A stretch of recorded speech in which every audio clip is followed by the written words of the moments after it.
అందరికీ నమస్కారం. Welcome to Geethasri kitchen. బెండకాయ కర్రీని ఎప్పుడూ ఒకేలా కాకుండా ఒకసారి ఇలా చేసి చూడండి. మళ్ళీ మళ్ళీ ఇలాగే చేస్తారండి. ఎక్కువ మసాలాలు లేకుండా సింపుల్‌గా ఎలా తయారు చేసుకోవాలో చూపించబోతున్నానండి.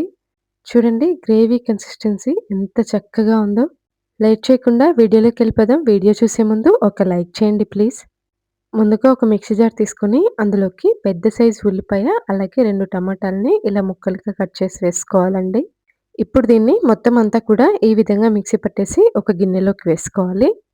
ఇక్కడ నేను పావు కేజీ బెండకాయలతో ప్రిపేర్ చేస్తున్నానండి. కాబట్టి ఒక పెద్ద సైజు ఉల్లిపాయ, 2 టమాటాలు తీసుకున్నాను. ఇప్పుడు ఈ ఉల్లిపాయ ప్యూరీని పక్కన పెట్టేసుకోవాలండి. ఇప్పుడు స్టవ్ ఆన్ చేసి కడాయి పెట్టేసుకొని అందులోకి 2 టేబుల్ స్పూన్ల వరకి నూనె వేసుకోవాలి. నూనె లైట్‌గా వేడెక్కిన తర్వాత ఇందులోకి పావు కేజీ బెండకాయలని ఈ విధంగా ముక్కలుగా కట్ చేసి వేసుకోవాలండి. ఇప్పుడు ఇందులోకి అర టీ స్పూన్ వరకి సాల్ట్ వేసుకోవాలండి. అలాగే ఒక టీ స్పూన్ వరకి కారాన్ని వేసుకోవాలి. అలాగే పావు టీ స్పూన్ వరకి పసుపు వేసుకోవాలండి. ఈ 3 వేసుకున్న తర్వాత ఇప్పుడు మొత్తం అంతా కూడా ఈ బెండకాయ ముక్కలకు పట్టే విధంగా ఇలా కలుపుకోవాలండి. ఇప్పుడు స్టవ్‌ని లో టు మీడియం ఫ్లేమ్‌లో ఉంచుకొని ఈ బెండకాయలనేవి చక్కగా ఫ్రై చేసుకోవాలండి. ఇవి ఒక సైడ్ స్టవ్ మీద ఫ్రై చేసుకుంటూ మిగతా ప్రాసెస్ చూద్దాం రండి. స్టవ్ ఆన్ చేసి కడాయి పెట్టేసుకొని అందులోకి ఒక టేబుల్ స్పూన్ వరకి ధనియాలు వేసుకోవాలి. అలాగే ఒక టేబుల్ స్పూన్ వరకి పల్లీలు వేసుకోవాలండి. ఒక టేబుల్ స్పూన్ వరకి ఎండు కొబ్బరిని ఇలా ముక్కలుగా కట్ చేసి వేసుకోవాలండి. ఇప్పుడు స్టవ్‌ని లో టు మీడియం ఫ్లేమ్‌లో ఉంచుకొని ఇవి మొత్తం దోరగా ఫ్రై అయ్యే వరకు ఫ్రై చేసుకోవాలి. మనం హై ఫ్లేమ్‌లో పెట్టామంటే మాడిపోతాయండి. వీటి టేస్ట్ అంత బావుండదు. కాబట్టి స్టవ్‌ని లో టు మీడియం ఫ్లేమ్‌లో మాత్రమే ఉంచి ఫ్రై చేసుకోవాలి. ఇలా లైట్‌గా ఫ్రై అయిన తర్వాత ఇప్పుడు ఇందులోకి ఒక ఇంచు దాల్చిన చెక్క వేసుకోవాలండి. ఒకసారి అంతా కూడా కలిపేసుకొని ఇప్పుడు ఇందులోకి ఒక టేబుల్ స్పూన్ వరకి నువ్వులు వేసుకోవాలండి. మసాలాలు తగ్గించి ఇలా కర్రీ చేసుకోండి. రోజు ఇలాగే చేసుకొని తినాలి అనిపిస్తుందండి. అంత టేస్టీగా ఉంటుంది. ఇప్పుడు ఈ నువ్వులు చిటపట అనేంత వరకు ఫ్రై చేసుకోవాలండి.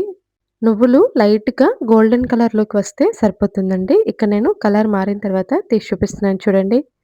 ఈ విధంగా ఉంటే సరిపోతుంది. ఇక్కడ నేను చూపిస్తున్న విధంగా కలర్ మారే వరకు ఫ్రై చేసుకొని, ఇప్పుడు వీటిని చల్లారబెట్టేసుకోవాలి. చల్లారిన తర్వాత ఒక మిక్సీ జార్‌లోకి తీసుకొని అన్నింటిని కూడా వేసుకోవాలండి. మొత్తం అంతా కూడా ఇలా మిక్సీ పట్టేసి పక్కన పెట్టేసుకోవాలి. ఇప్పుడు ఇక్కడ నేను బెండకాయ మొత్తం ఫ్రై అయిన తర్వాత తీసి చూపిస్తున్నాను చూడండి. ఎక్కువ సేపు ఫ్రై చేయాల్సిన అవసరం లేదండి. 4, 5 నిమిషాల పాటు ఫ్రై చేసుకుంటే సరిపోతుంది. చూడండి ఈ విధంగా కొంచెం సాఫ్ట్‌గా అయ్యి లైట్‌గా కలర్ మారిపోయి ఉంటాయండి. ఈ విధంగా కలర్ మారిన తర్వాత ఇప్పుడు వీటిని ఏదైనా ఒక ప్లేట్‌లోకి తీసుకోవాలి. ఇప్పుడు ఇదే కడాయిలోకి ఒక టేబుల్ స్పూన్ వరకి నూనె వేసుకోవాలి. నూనె వేసుకున్న తర్వాత ఇప్పుడు మనం ముందుగా మిక్సీ పట్టి పక్కన పెట్టుకున్నాం కదండీ! టమాటా, ఉల్లిపాయ ప్యూరీని ఇందులో వేసుకోవాలి.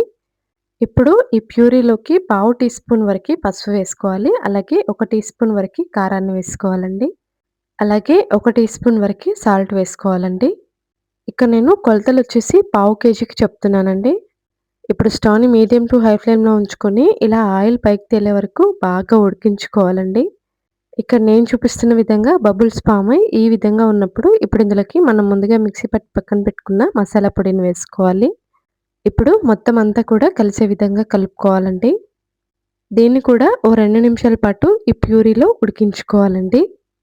ఇది కూడా ఇక్కడ నేను చూపిస్తున్న విధంగా ఉడికిన తర్వాత ఇప్పుడు ఇందులోకి అరకప్పు వరకి నీళ్లు పోసుకోవాలండి. ఇక్కడ నేను ఎక్కువ నీళ్లు వేసుకోవట్లేదండి. ఎందుకంటే మనం ముందుగానే బెండకాయని ఫ్రై చేసి తీసుకుంటున్నాం కాబట్టి. ఇప్పుడు మొత్తం అంతా కూడా ఒకసారి ఇలా కలుపుకోవాలండి. ఇప్పుడు దీనిపైన మూత పెట్టేసి 3, 4 నిమిషాల పాటు ఉడికించుకోవాలి. ఇక్కడ నేను చూపిస్తున్న విధంగా ఆయిల్ మొత్తం పైకి తేలి ఈ విధంగా ఉడకాలండి. కర్రీని ఈ ప్రాసెస్‌లో చేయడం వల్ల మన హెల్త్‌కి చాలా మంచిదని చెప్పొచ్చండి. ఎందుకంటే ఎక్కువ మసాలాలు తినడం వల్ల గ్యాస్ట్రిక్ సమస్యలు, చాలా రకాల సమస్యలు వస్తుంటాయి. అలా కాకుండా మీ కర్రీస్‌లోకి పల్లీలు అలాగే నువ్వులు వేసి చూడండి. టేస్ట్ బావుంటుంది. హెల్త్‌కి కూడా చాలా మంచిది. మొత్తం అంతా కూడా ఈ విధంగా దగ్గర పడిన తర్వాత ఇప్పుడు మనం ముందుగా ఫ్రై చేసి పక్కన పెట్టుకున్నాం కదండీ! ఆ బెండకాయ ముక్కల్ని ఇందులో వేసుకోవాలి. అంతా ఒకసారి ఈ విధంగా కలుపుకున్న తర్వాత స్టవ్‌ని మీడియం టు హై ఫ్లేమ్‌లో ఉంచుకొని మరో 2, 3 నిమిషాల పాటు కుక్ చేసుకోవాలి. 2, 3 నిమిషాల పాటు కుక్ చేసుకున్న తర్వాత ఇప్పుడు ఇందులోకి కొంచెం కొత్తిమీర చల్లేసి స్టవ్ ఆఫ్ చేసుకోవటమే. చూడండి కర్రీ ఎంత చక్కగా రెడీ అయిపోయిందో. ఎలాంటి మసాలాలు లేకుండా సింపుల్‌గా ప్రిపేర్ చేసుకోవచ్చు. ఎక్కువ టేస్టీగా కూడా ఉంటుంది. ఈ వీడియో మీకు నచ్చితే లైక్ చేసి మన ఛానెల్‌ని సబ్స్క్రైబ్ చేసుకోండి.